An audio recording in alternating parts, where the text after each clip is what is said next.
বাঁকুড়া বিশ্ববিদ্যালয়ের অন্তর্গত সমস্ত ছাত্রছাত্রীদের আমার চ্যানেলে স্বাগত জানাই। আজকে তোমাদের জন্য ইতিহাস ফিফথ সেমিস্টার মাইনরের প্রশ্ন উত্তর এনেছি। এটি প্রথম থেকে শেষ পর্যন্ত দেখার সাথে সাথে আমার চ্যানেলে নতুন হয়ে থাকলে চ্যানেলটিকে সাবস্ক্রাইব করে দিও আর চ্যানেলটি একটু বেশি বেশি শেয়ার করে দিও। প্রশ্ন হচ্ছে, আলাউদ্দিন খলজির দাক্ষিণাত্য নীতি বিশ্লেষণ করো। খুব ইম্পর্টেন্ট প্রশ্ন। উত্তর দেখো, খলজি বংশের প্রতিষ্ঠাতা জালালউদ্দিন খলজির ভ্রাতুষ্পুত্র ও জামাতা আলাউদ্দিন খলজি সীমাহীন স্বৈরতন্ত্রে বিশ্বাসী ছিলেন। তাই ফ্রান্সের রাজা চতুর্দশ লুইয়ের মতো তিনিও নিজেকে বলতেন আই এম দ্য স্টেট, মানে আমিই রাষ্ট্র। তবে তিনি নিজেকে খলিফাদের দাস বলে মনে করতে চাননি, বরং খলিফার সাহায্যকারী ভেবে ইয়ামিন উল খিলাফত উপাধি গ্রহণ করেছিলেন। আলাউদ্দিন ঐশ্বরিক অধিকার তত্ত্বে বিশ্বাসী হলেও শরীয়ত বিধান মেনে ধর্মাশ্রিত রাজতন্ত্র প্রতিষ্ঠার পক্ষপাতী ছিলেন না। ডক্টর এল শ্রীবাস্তব বলেন, তিনি রাষ্ট্রকে ধর্মনিরপেক্ষতার ক্ষেত্র হিসেবে তৈরি করেছিলেন। পরের প্যারা, ঘোর সাম্রাজ্যবাদী শাসক আলাউদ্দিন খলজি প্রথমে বিশ্বজয়ের স্বপ্ন দেখেছিলেন। তখন তিনি দ্বিতীয় আলেকজান্ডার বা সিকান্দার ই সানি উপাধিও নিয়েছিলেন। কিন্তু দিল্লির বিদগ্ধ কোতোয়াল কাজী আল উল মুলকের পরামর্শে বিশ্বজয়ের স্বপ্ন ত্যাগ করে ভারত জয়ের জন্য স্থির সিদ্ধান্ত নেন। ঐতিহাসিক উলসলি হেগ বলেন যে আলাউদ্দিনের সময় থেকে দিল্লি সুলতানি সাম্রাজ্যের প্রকৃত সূচনা হয়। তিনি 25 বছর ধরে একাধারে যুদ্ধ চালিয়ে সমগ্র ভারতের উপর আধিপত্য স্থাপন করেছিলেন। আলাউদ্দিন কেবল ধন সম্পদ লাভ ও সাম্রাজ্য বিস্তারের জন্য আগ্রাসী নীতি গ্রহণ করেছিলেন তা নয়, এর পিছনে গভীর রাজনৈতিক ও অর্থনৈতিক স্বার্থ ছিল। আলাউদ্দিন খলজি হলেন এমন প্রথম মুসলিম শাসক যিনি দাক্ষিণাত্য বিজয়ী অগ্রসর হন।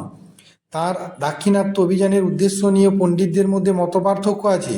আমির খসরু বলেন যে তার দাক্ষিণাত্য অভিযানের মূল উদ্দেশ্য ছিল সেখানে ইসলামের প্রসার ঘটানো।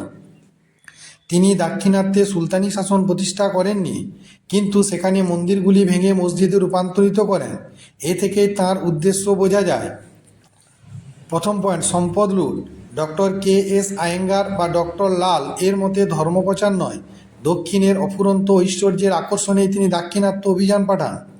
ডক্টর আয়েঙ্গার দাক্ষিণাত্যের রাজ্যগুলিকে দিল্লি সুলতানির দুগ্ধবতী গাভী বলে উল্লেখ করেছেন। ডক্টর লাল বলেন যে সুলতান মাহমুদ যেমন ধনসম্পদের আকর্ষণে উত্তর ভারত বিধ্বস্ত করেন, ঠিক তেমনই আলাউদ্দিনের উদ্দেশ্য ছিল দক্ষিণ ভারতের সম্পদ লুট করে পৌত্তলিকতার অবসানের জন্য নয়। তিনি মন্দিরগুলি আক্রমণ করেছিলেন কারণ সেগুলি ছিল দাক্ষিণাত্যের ধনভাণ্ডার।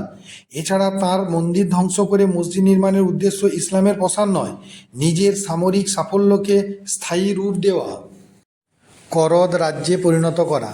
একথা ঠিকই যে দক্ষিণী রাজ্যগুলির অপরিমেয় ঐশ্বর্য আলাউদ্দিনকে প্রলুব্ধ করেছিল, কিন্তু তিনি নিছক আক্রমণকারী বা লুঠেরা ছিলেন না। তার প্রকৃত লক্ষ্য ছিল দক্ষিণ ভারতের সুলতানি শাসন প্রতিষ্ঠা। তার বাস্তববোধ তাকে এই পথ অনুসরণে বাধা দেয়।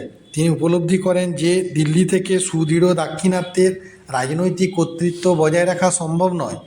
এই কারণে আনুগত্য ও বার্ষিক কর প্রদানের শর্তে তিনি এইসব রাজ্যের পূর্ববর্তী শাসকদের পুনঃপ্রতিষ্ঠিত করেন। ডক্টর UN দে বলেন যে তার লক্ষ্য ছিল দাক্ষিণাত্যের রাজ্যগুলিকে ধীরে ধীরে করদ রাজ্যে পরিণত করা। দেবগিরি, কারা ও অযোধ্যা শাসনকর্তা হিসেবে আলাউদ্দিন দেবগিরি রাজ্য আক্রমণ করেছিলেন। পরাজিত রাজা রামচন্দ্র দেব নিয়মিত কর প্রদানের প্রতিশ্রুতি দিয়েছিলেন। পরবর্তীকালে তিনি এই প্রতিশ্রুতি উপেক্ষা করেন। এছাড়া তিনি গুজরাটের পলাতক রাজা কর্ণদেব ও তাঁর কন্যা দেবলা দেবীকে নিজ রাজ্যে আশ্রয় দেন। এই কারণে ক্ষুব্ধ আলাউদ্দিন 1306 খ্রিস্টাব্দে মালিক কাফুরের নেতৃত্বে দেবগিরিতে এক অভিযান পাঠান। রামচন্দ্র অতি সহজেই পরাজিত হন। মালিক কাফুর তাকে অতি সম্মানের সঙ্গে দিল্লিতে নিয়ে যান। আলাউদ্দিন তার সঙ্গে বন্ধুত্বপূর্ণ ব্যবহার করেন। তিনি দিল্লিতে 6 মাস সুলতানের অতিথি হিসেবে বাস করেন। রামচন্দ্র তার কন্যার সঙ্গে আলাউদ্দিনের বিবাহ দেন। বরঙ্গল, 1308 খ্রিস্টাব্দে মালিক কাফুরের নেতৃত্বে সুলতানি বাহিনী বরঙ্গল আক্রমণ করে।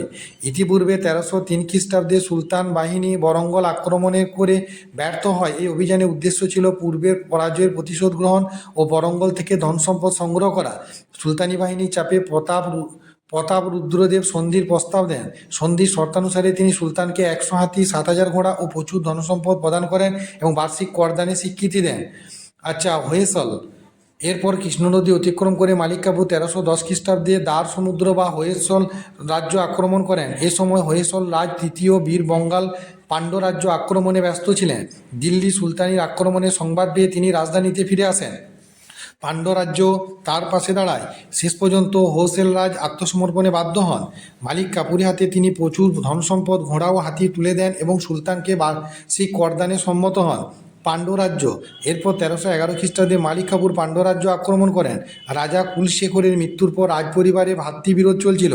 এই অবস্থার সুযোগ নিয়ে তিনি রাজধানী মাদুরায় আক্রমণ করেন এবং সেতুবন্ধ রামেশ্বর পর্যন্ত অগ্রসর হন। রামেশ্বরের বিখ্যাত মন্দিরটি তিনি ধ্বংস করেন। পাণ্ড্য রাজ্য থেকে তিনি প্রচুর ধনরত্ন লুণ্ঠন করেন, যা ইতিপূর্বে কোনো অভিযান থেকে তা পাননি। দাক্ষিণাত্যের অভিযান পাঠিয়ে আলাউদ্দিন ব্যাপক সাফল্য অর্জন করেন। দাক্ষিণাত্যে তিনি কোনো যুদ্ধে পরাজিত হননি। এ সত্ত্বেও তিনি দাক্ষিণাত্যকে সরাসরি দিল্লি সুলতানির অন্তর্ভুক্ত করেননি। পরবর্তীকালে একমাত্র দেবগিরি ছাড়া দক্ষিণের রাজ্যগুলিকে তিনি কেবলমাত্র করদ রাজ্যই পরিণত করেন, কারণ তিনি বুঝতে পেরেছিলেন যে দিল্লি থেকে সুদূর দাক্ষিণাত্যের উপর আধিপত্য বজায় রাখা তাঁর পক্ষে সম্ভব নয়।